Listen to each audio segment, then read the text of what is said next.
Hello, this is the lecture for Friday, the 29th of January 2021 for Honors European History.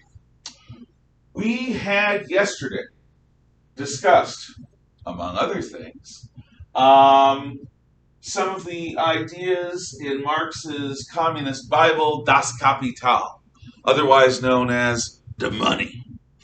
And in Das Kapital, Marx asserts that the most important thing about a person's identity is not their gender, it is not their ethnicity, it is not their nationality, it is not their education level, it is not their place, urban or rural, it's not their religion, it's their social class. And social class, or socioeconomic class, is not determined exactly by what your father does. It's determined by what you do. If you, in fact, are the kind of person that works with their hands in a factory, building things or repairing things, then you are a member of the proletariat. You are a member of the industrial working class, which is Marx's hero class, the class we are all supposed to identify, the workers of the world, the industrial factory workers of the world, the proletariat. Now, the proletariat is the lever by which revolution will happen, and according to Marx, his new utopia will be built where each gives according to their abilities and takes only according to their needs. A world with a new human nature, without what he would call greed as the defining quality of society. Now, you cannot have factory workers without factories. And the proletariat is a creation of the bourgeoisie. The bourgeoisie, which is a French word for townsman, is the class of people that make their way in the world by their skills, their knowledge, and their ability to make things that are new.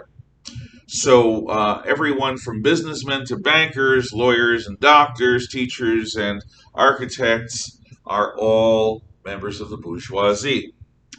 But the classic archetypical bourgeois is an entrepreneur. And an entrepreneur is somebody with a dream of a new skill, of a new good or service that will transform in some way human life, that will be attractive enough for people to buy. In order to give this dream form, the entrepreneur needs to get financing from investors. These investors are people who provide capital, in other words, money, and in return, they become the primary beneficiaries if the business venture is successful. Now, of course, the entrepreneur becomes successful as well. But the first thing he has to do, and his first priority, is to pay off his investors. Because if there are no investors, there is no business. The deal he makes with people who will provide money for his venture, either by becoming his partners, his stockholders, or at least by providing a loan, is that they will benefit. If they become partners or stockholders, they will own stock in the company, which they can sell at any point, which is money in the bank, and they will get periodic dividends, which is a cut of the profits, like a bonus for having kept your money in the business. Otherwise, they may not keep their money in the business, and the business may tank.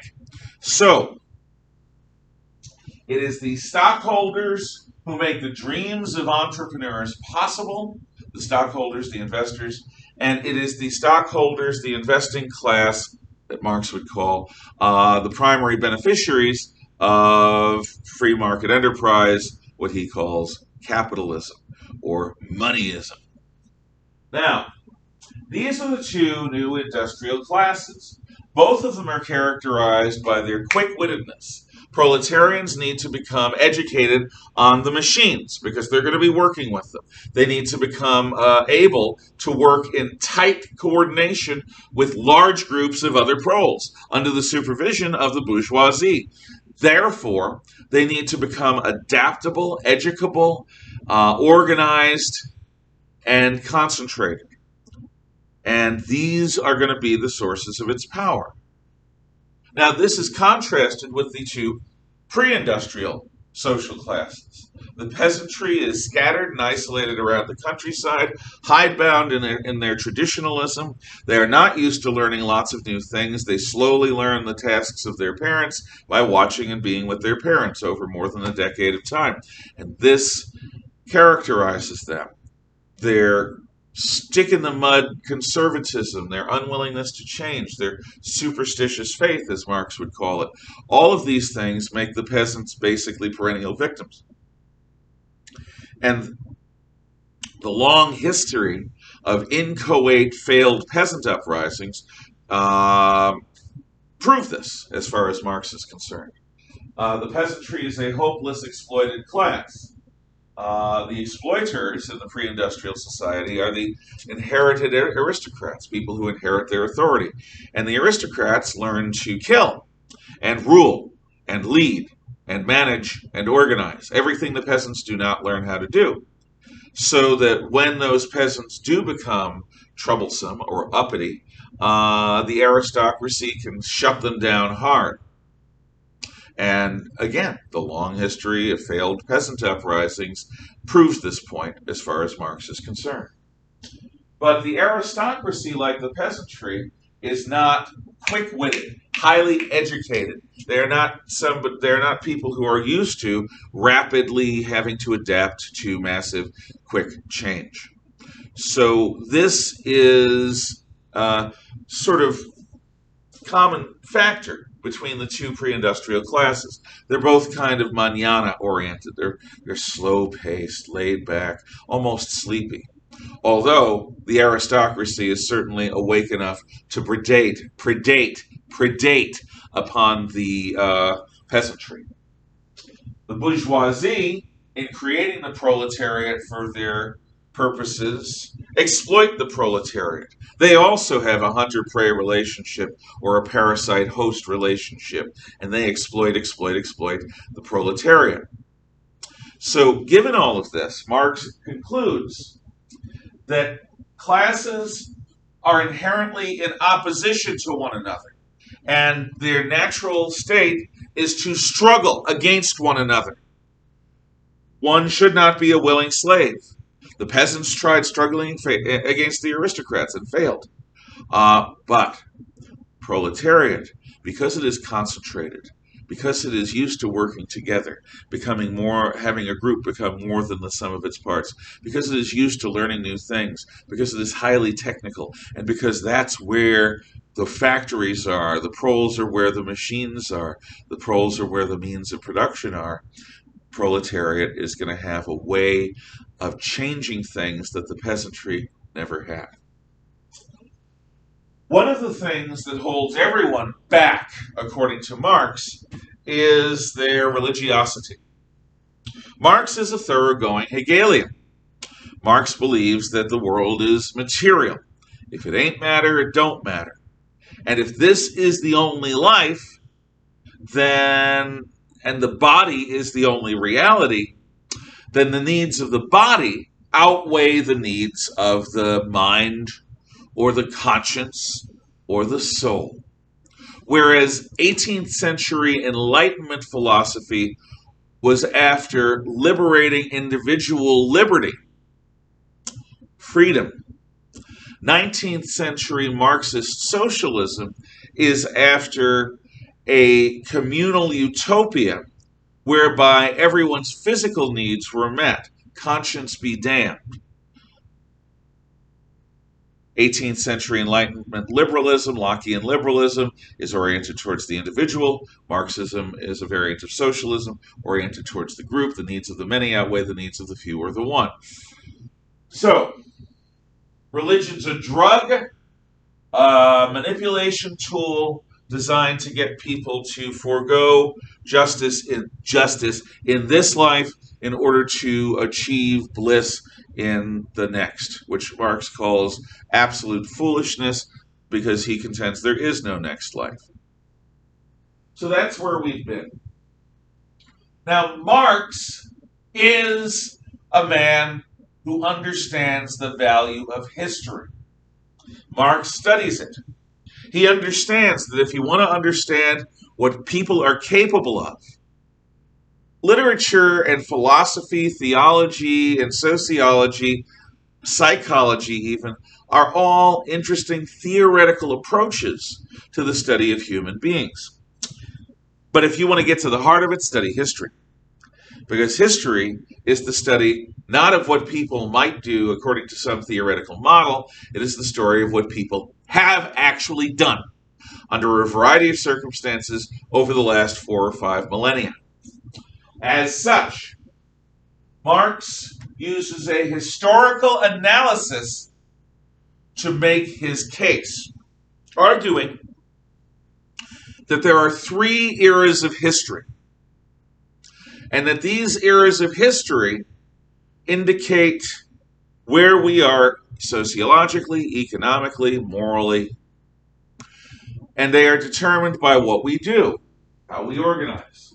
So the first age of history is the age of feudalism, what I have called the agrarian period, from the time of the first farms and civilizations through the time of Napoleon, a time when every civilization in the world was based on farming, and every civilization has the same pyramidical structure, where 70 to 95% of the population are in some form of bondage on the land growing food, whereas 5 to 30% of the population are everyone else, townsmen, warriors, priests, aristocrats, skilled craftsmen, traders, and so forth.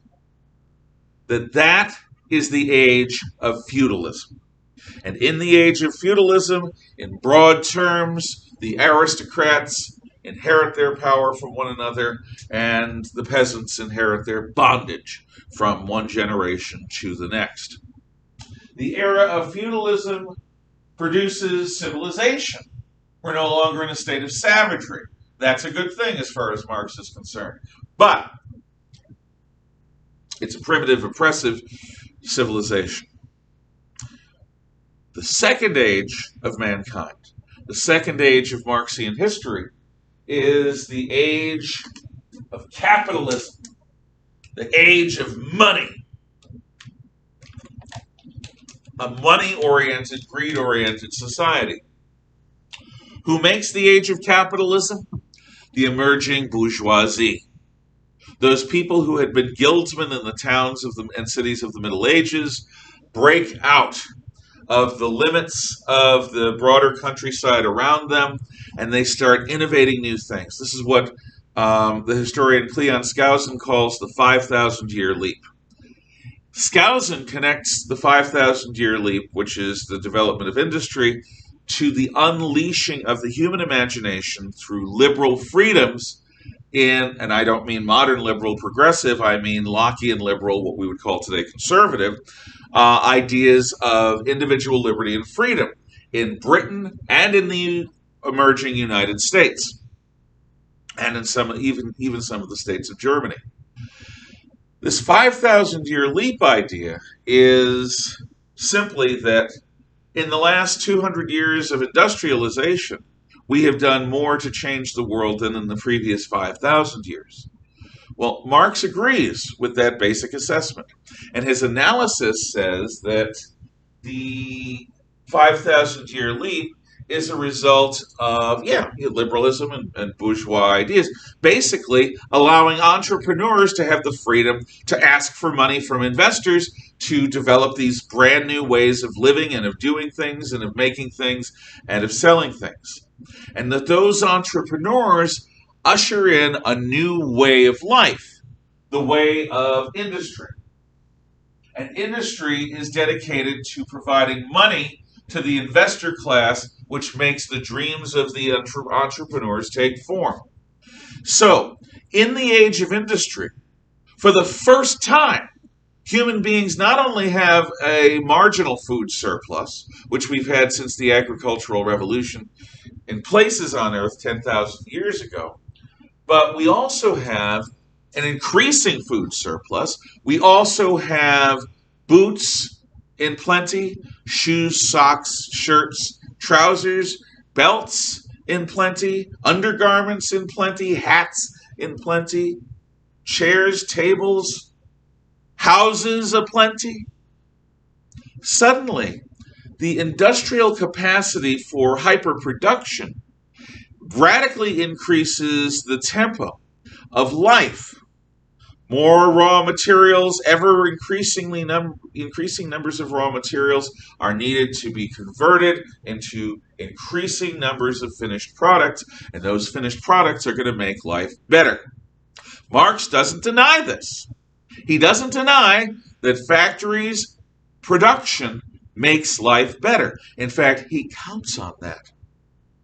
The bourgeoisie and the phase of capitalism is an inevitable stage in human evolution, according to Marx, because they are going to provide the means of production. The factory system, designed by the minds of capitalistic entrepreneurs, provides the means of production that is the physical key, just as the proletariat is the societal key to a revolution that will change human society. So, capitalism thrives. The proletariat grows in numbers, in skills, in powers, and people increase in population, and more we are dependent upon these machines and the systems that link machines in a chain of production. Without that chain of production, we don't have the lifestyle that we have grown accustomed to. In fact, without that chain of production, we don't necessarily even have the lifestyle at the end of the agrarian era, at the time of the American and French revolutions. Because there are more of us, and because our societies have grown used to and dependent upon the hyperproduction of factories, if we were to lose that, we would probably enter a new dark age. But that is not what Marx predicts. Marx predicts that the third age of mankind, the age of communism, will be ushered in by the very tensions created by the age of capitalism. In other words, the oppression of the industrial proletariat, the oppression of the industrial working class. The industrial working class, educated in class consciousness by members of the Communist Party, will awaken to the reality that they have been sold a bunch of lies. Marx asserts that people will wake up to the idea that God doesn't exist, to the idea that social class and hierarchy equals oppression, and that it is time for the workers of the world to unite. They have nothing to lose but their chains. It is time for the workers to seize the means of production. Now, what are the means of production? They are the system of factories. Now, what Marx largely predicts is a time when the workers engage in a massive set of sit-down strikes. What's a sit-down strike? Well, most of you can probably picture a normal labor strike. You've got the factory locked down, and around the factory, you've got a ring of factory workers that normally work there, and they're blocking the entrance to the factory. Anyone who tries to take a job working in the factory in place of these striking workers is called a scab. Maybe they're beaten up. Maybe they're prevented from entering. They're closing the factory down. They're carrying signs. They're chanting slogans. They're singing songs. They're trying to awaken public sympathy for their plight as exploited workers. That's a normal strike. That's not what Marx predicted. What Marx predicted is that the workers would arrange not to close down the means of production, but to seize them. Workers take control of the factories. Coal miners take control of the mines. Railway workers take control of the railroads. All of a sudden, the managers that have operated and administered these businesses are either dead or in chains. The workers have seized the means of production. What Marx then imagines is that the workers will cut everyone off that isn't them from production. Coal miners will only send the product of their mines to railroads that are controlled by the workers. Railroads that are controlled by the workers will not send any of the coal to factories that are not run by workers. Conversely, workers in these factories will not send any of their shirts, boots, trousers, lamps, chairs, or anything else to any community that isn't run by the workers. The bourgeoisie will either be violently attacked and killed, or will be violently attacked and captured, or will simply be cut off from the necessities they need to survive, and in being cut off from those necessities, they will wither and die unless they surrender. The workers will have seized control of the means of production, and by throttling those means of production, only allowing worker-run institutions to benefit and continue to operate those means of productions, they will take control of society. Force and violence are an absolute essential part of this. Workers will violently seize control of the means of production and will seize, therefore, control of the society. That will usher in the third age of mankind, the age of communism. The age of communism is not defined, but in general terms, it is the utopia long promised by materialistic, socialistic utopians. Yeah, I double stated, but you get the idea. So, feudalism produces capitalism, and the conflicts within capitalism produce communism. And since communism is the end point of human evolution, since that is the great heaven on earth, the great millennium, the thousand, whatever, it is heaven on earth. And that is the end of history and the beginning of just everyone living in blissful paradise. From each according to his abilities, to each according to his needs. So oddly enough, like monotheists, communists believe that history has a happy ending. They are inevitabilists in that they believe that Marx scientifically explains how a communist triumph is inevitable. So, this comparison only goes so far, but it does go this far. Like the early Christians under Roman rule, who were oppressed by a universal government that hated them, that gave them no reason to hope that Christianity would be anything other than a suppressed cult and a memory, and then not even a memory, because the Roman Empire's government was so powerful and so dead set against the church. Despite that, Christians take hope and they expand throughout the Roman Empire, and they eventually make the Roman Empire Christian. Well, the Roman Empire chooses to become Christian and to embrace their strength. You cannot kill the hope of the early Christian movement. And in fact, throughout history, one of the reasons why Christianity is today the largest, or should I say the fastest growing religion on earth, is because the hope of Christians transcends logic. It transcends reason. It transcends evidence. And God so loved the world, he sent his only begotten Son to die for our sins, that we might have eternal life. John chapter 3, verse 16. That is a hope that, if you really believe in it, cannot be disproven by bureaucrats, courts, police, or jails. Communists, true believing communists, have that same fire in their belly for revolution.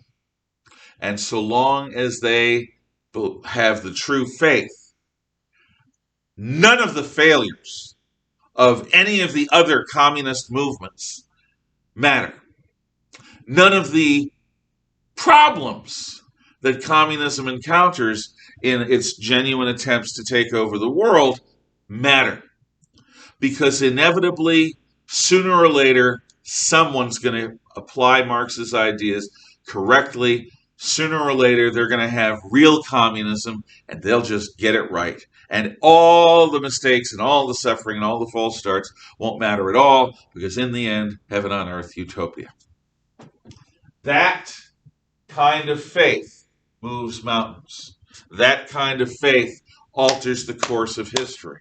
Some of our Islamist enemies in the war on terror have that faith.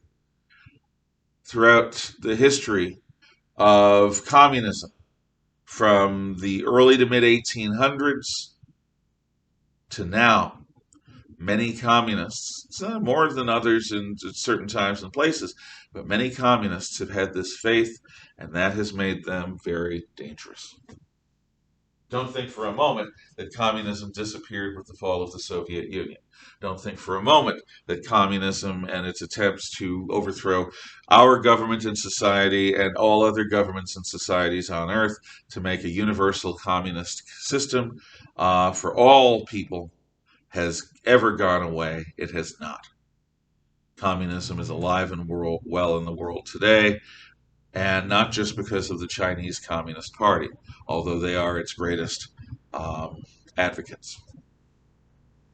So, to clarify the details of what I've just talked about, the means of production are factories. They are the system of factories. They are the network of industry stretching from coal mines through railroads to factories, through railroads again to marketplaces. If workers take control of the means of production and control the very ways that all of this production happens, they can decide who benefits from it, and they can decide who is cut off from it. And that is a fulcrum of revolution. Capital is money. And in our free market system, capital is what stockholders invest, and capital is what dividends are made of. So, as I've said, an entrepreneur, in order to make his dream come true, has to get money from investors. And so a capitalist's or an entrepreneur's first duty is to make sure that those investors are happy by making sure that the value of their stock in his company grows, and by making sure that they get periodic dividends to sort of appreciate the sweetness of having invested wisely in his business. So, there's the cost of producing a product. Let's say that the plastics, which involves petroleum, by the way, and rubber, and metal, and ink that make up this pen cost a total of $1 per pen to make. That everything from cutting down the rubber trees and producing the rubber, from taking the raw materials and making it into hard plastics, making the ink that's going to stick to paper but still flow freely through the metal pen tip, all of that, and assembling it and bringing it to market where you can buy it. Let's say it costs $1 per unit. It probably costs less.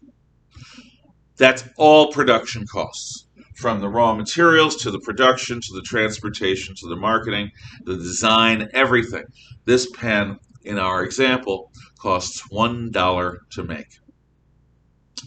But in our free market system, you're not just in business to work. You're in business to make a profit. Now, the salaries of all the managers and the wages of all the proletarian workers who were a part of this have already been paid. That's part of the dollar. So their livelihood in terms of their wages or their salaries is already a part of the cost of making the pen. It's built in. But we're going to sell the pen for $1.20. That extra 20 cents is our profit. We're going to use that extra 20 cents to invest in our machines so that we'll be able to 5 years from now still have a cutting edge pen.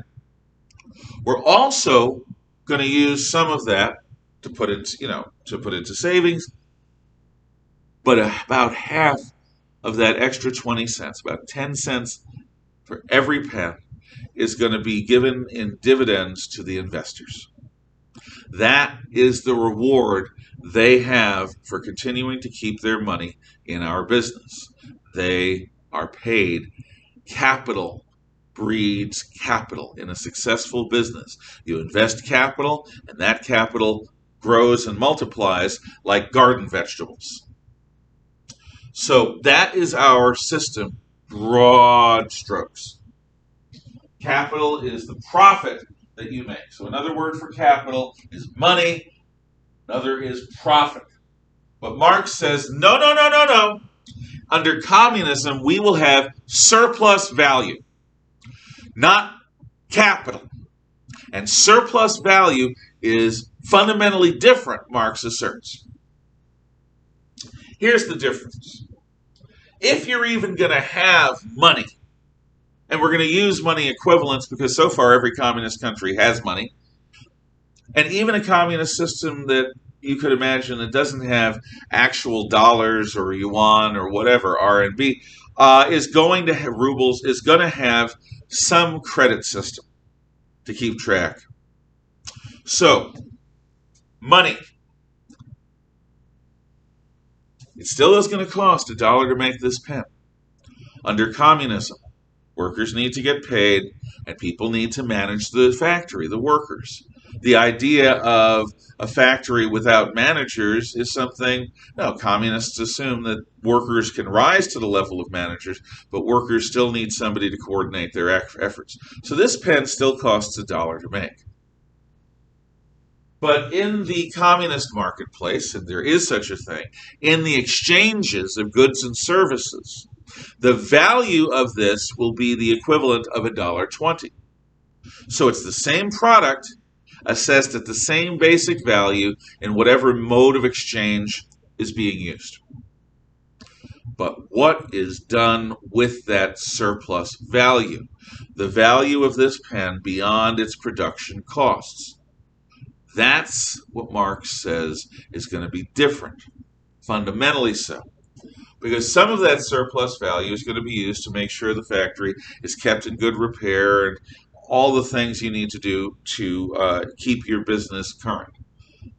But instead of there being 10 cents on the pen going to investors, now 10 cents on the pen is going to go divided equally among every single person in the production process, from the rubber farmers in Malaysia to the miners who mine the metal for the pen's tip, to the workers who make the ink, to the workers who make the plastic, to the workers who assemble the pen, to the people who move the pen and all of its parts across the world so that you can get it at your distribution center.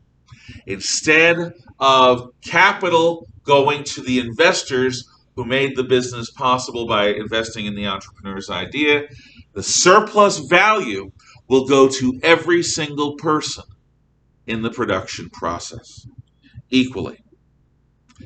Thus, their living standard will improve. And of course, even though factories under communism may still have managers, the workers have to consent. So there's much more of a partnership in Marx's ideas. Marx says that this utopia is worth fighting for. And therefore, he insists on iron party discipline. Iron party discipline is military. The Communist Party was and is a paramilitary organization. It is a top-down hierarchy.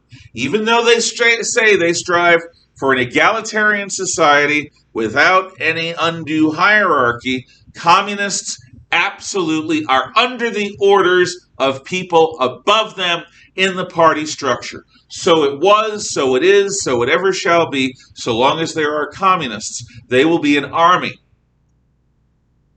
And in that army, if you're a beautiful young woman in the Soviet Union or in East Germany or in Czechoslovakia or Hungary or any of the communist countries, including North Korea or Cuba or North Vietnam or China, and the party says, you are going to be a soldier for us, but not in the way you think. You are going to be trained in the arts of espionage and seduction. We are going to train you up to go west and engage in a type of spy plot called the honeypot. What you will do is you will find a Western leader that we will designate, a non-communist businessman or capitalist, politician or scientist, military officer, or media celebrity. And you will seduce them, and you will have a sexual relationship with them. And you will leverage the sexual relationship and whatever intimacy you're able to build with them to get them to talk to you so that you gain blackmail on them and information on what it is they are doing. And you will report all of it to us.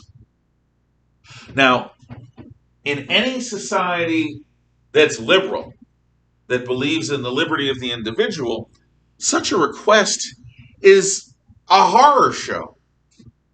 You're demanding that a woman, and frankly, men are involved in honeypots too.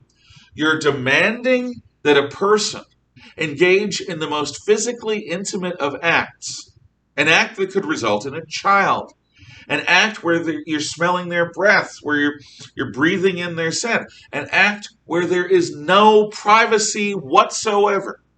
You're being told to do this with a person that you don't love, with a person who may be profoundly unattractive, deeply unlovable, in order so that you can feign affection and then use them for information. This is not something people in our world are expected to put up with. But under communism, party discipline says, young lady, you're a member of the party. You chose to be a member of the party.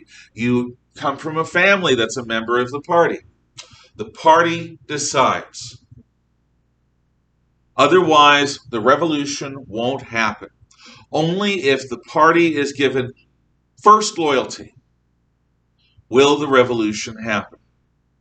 So you may not like this job, but that doesn't matter, because your private self does not have the right to say no to the party leadership in its wisdom. You have to trust that the party leadership knows what it's doing. So this is equivalent to a soldier on the battlefield whose sergeant tells him, get out from behind that rock where you're safe from the enemy machine gun, and charge across the open field for 50 feet and dive into that hole. And you look at the situation, and you can't see any way you're going to live. And your sergeant says, go! What makes a person do that? Well, maybe belief in the cause, or maybe the fact that they are trained to obey orders, which is part of military training. And the moral authority that the sergeant has comes from the lieutenant, the captain, the colonel, the general, the Department of Defense, the Secretary of Defense, and the President of the United States, who was elected by the American people. Therefore, the American people, through their President, Secretary of Defense, Department of Defense, generals, colonels, majors, captains, lieutenants, and sergeants, are telling you, go there and do that for freedom. They have the moral authority to understand the big picture in a way that you don't. And if the big picture requires that you risk your life, either they've got something calculated that you can't figure that might allow you to live through that, or they're ordering you to distract the enemy and die doing so while they move forces up the other side of the hill to throw a satchel charge into their enemy machine gun nest. Either way, as a soldier, they have the moral authority to make such an order, and you have the moral duty to obey it. In communism, every party member is a soldier. And that means if the party orders you to kill, you kill. If the party orders you to die, you die. If the party orders you to steal, you steal. If the party orders you to lie, you lie. And if the party orders you to lie down with a disgusting stranger in order to pump them for information, you're doing it. Or you're no longer a member of the party, and you are going to be sorry. The discipline, the iron discipline of the Communist Party is one of its greatest strengths. Because there are never more than a small proportion of the Communist Party that are genuine, true believers. But if everyone is expected to have an absolute obedience to their superiors in the party can do great things. Remember, it's this sort of dedication that gives the Muslims under Muhammad's descendants the ability to surge out of Arabia and conquer everything from the Atlantic Ocean to the Himalayan mountains. That kind of dedication allowed the Jesuit order, the Society of Jesus, to stop the Protestant Reformation in its tracks. It is a willingness to live or die for a cause.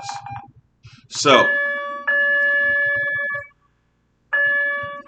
the combination of supreme dedication and party discipline makes the Communist Party a formidable revolutionary organization. Now, remember, Marx doesn't believe in evolutionary processes. So communists are not trying to avoid violent revolution. They are trying to set the stage for the most advantageous violent revolution they can achieve, because violence clarifies.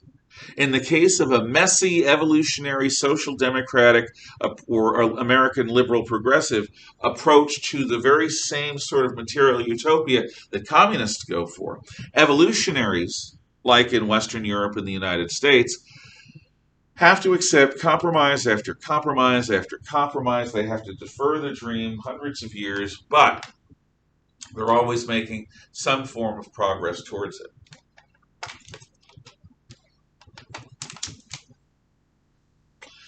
Communists don't mess around in that way. When it's time for the revolution, you fight. When you are winning the revolution, you destroy the enemy, either by subverting them, imprisoning them, enslaving them, or killing them. Any of the four is acceptable. Certain of them are necessary in given situations. If there's a great symbol of the old order, you want to subvert them if you can. If you can't, enslaving them makes them a living example of the fact that communism has total power, and killing them in a certain way will also demonstrate the unstoppable, inevitable victory of the Communist Party over all enemies. Violence clarifies. So violent revolution and violence against their opponents is part and parcel of every communist movement without exception. Finally, Marx talks about a phase of the revolution just after the takeover called the Dictatorship of the Proletariat. Now, this is a para-utopian stage. It is not a utopian stage, and it has been used by every practical communist to justify the tyrannies that always crop up after a communist revolution. Because communism has never, and I will say again, never produced their vaunted utopia. Communism lowers the birth rate because it's such a depressing society to be in. People stop having a lot of children. And communism impoverishes the country, freezing things in a form of progressive stasis where technology doesn't advance because the entrepreneurial class has been liquidated. So utopia, in practical terms, has never resulted from Marx's ideas. But what they all say is, well, Marx predicted the dictatorship of the proletariat. This is what Marx predicted. He predicted a time soon after the revolution, until a time when a new generation, raised in complete ignorance of history before the revolution, becomes adult. That new generation, raised in ignorance of everything but communism, raised in a society with a shrinking vocabulary so that only approved thoughts are able to be put into words, that during that period, and frankly, up until the time where everyone who's ever met somebody who has a living memory of the olden times is dead, that is the time for the dictatorship of the proletariat. Instead of everything being perfectly equal, the workers of the world must rule the world. And the former enemies, the former bourgeois, aristocrats, and even peasants, must be bent to serve the will of the industrial working class. And ultimately, by doing so, food growers will become part of the industrial working class. The bourgeoisie being destroyed, all surviving people with any bourgeois connections will either be dead, enslaved, or re-educated and brainwashed to the point where they are good members of the proletariat in thought, word, and deed. Ultimately, the dictatorship of the proletariat is to prevent a counter-revolution that would overthrow the communist order. And its ultimate goal, its ultimate objective, is the annihilation of memory, the annihilation of individual memory of times before communism, the annihilation of any social memory of times before communism, the destruction of all pre-communist culture, so that people have a new human nature. They feel differently. They act differently. They are fundamentally different because they've never learned an alternative way of being to the communist way. And there are no alternatives in their view to the communist way. And once that has been achieved, once the human race has suffered a frontal lobotomy so that nothing exists except the eternal utopian now, so that no one can even utter a non-communist or an anti-communist thought because there are no words for it anymore. At that time, the dictatorship of the proletariat will wither away. And what will be left is everyone in the world doing the right thing because that's all they're capable of doing. In other words, if you take the Christian, Judeo-Christian, Islamic concept of free will out of human beings, you can put them back in the Garden of Eden. That is the ultimate goal of the dictatorship of the proletariat. Now, one of the earlier tools of this dictatorship is the coercive power of the state, the ability of governments to punish people who don't agree with them and who don't go along with them, to arrest, detain, imprison, punish, or kill. And the dictatorship of the proletariat will employ this coercive power of the state.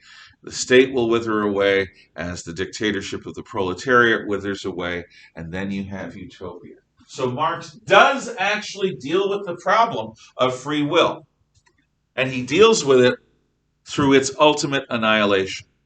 What is left is a free will within very finite limits, and that free will is the ability to freely will yourself to do good as communists see it within their utopian model. That's the goal.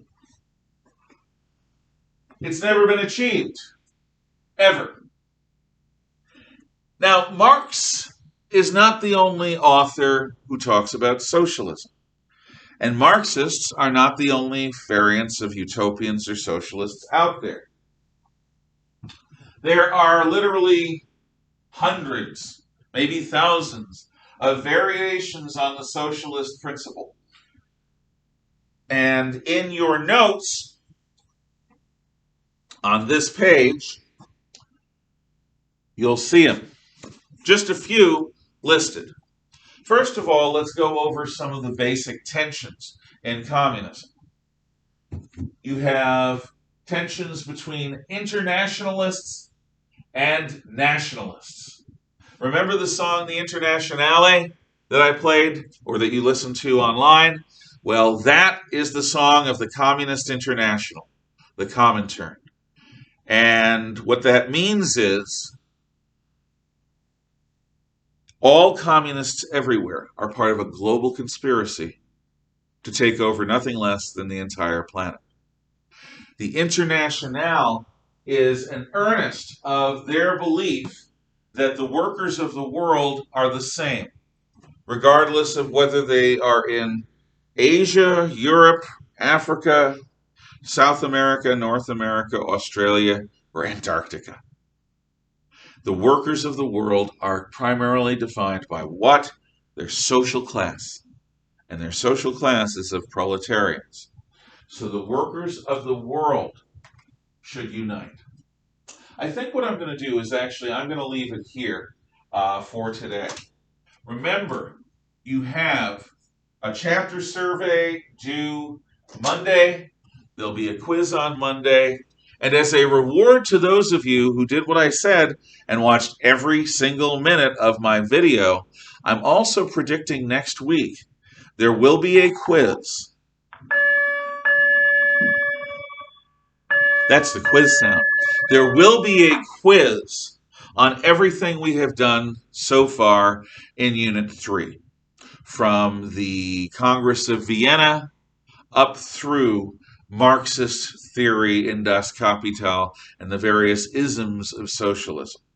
So be ready for that sometime early to mid next week. That is not the Baker quiz on your chapter survey. That is a separate thing that will happen Monday. This quiz probably won't happen Monday, but it probably will happen Tuesday or Wednesday. And I may not mention it except for here, because it really concerns me that I'm not seeing the numbers of viewers that I should for some of these videos. Because I'm taking these steps, you do not need to comment on this video. That is not a requirement. You need to see it all. You need to take notes on it. You need to understand it. You need to understand there'll be a quiz coming up that involves a lot of this information, which I won't go over in detail again in class. So I hope that you've watched and listened to everything. Thank you for your time. Have a wonderful weekend.